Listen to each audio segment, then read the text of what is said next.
pagkasira, polusyon sa hangin, basura, pagpuputol ng puno at kaingin, pagguho, at malawak ang pagbaha.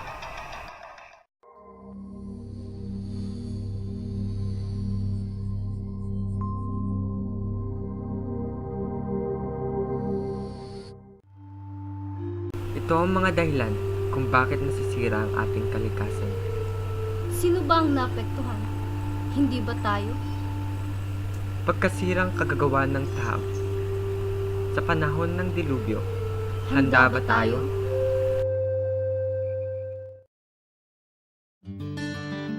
Ito ang mayamang kalikasan.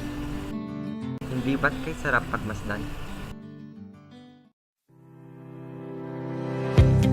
Pagkakaisa, Disiplina.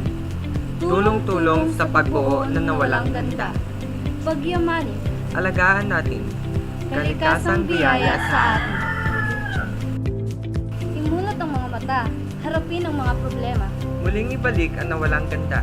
Itong pagunlad at kagandahan. Simulan nating mga kabataan.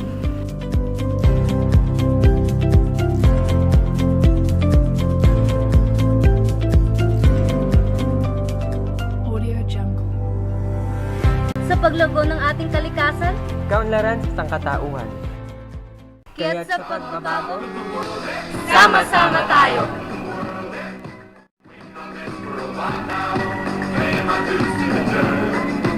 I've been waiting this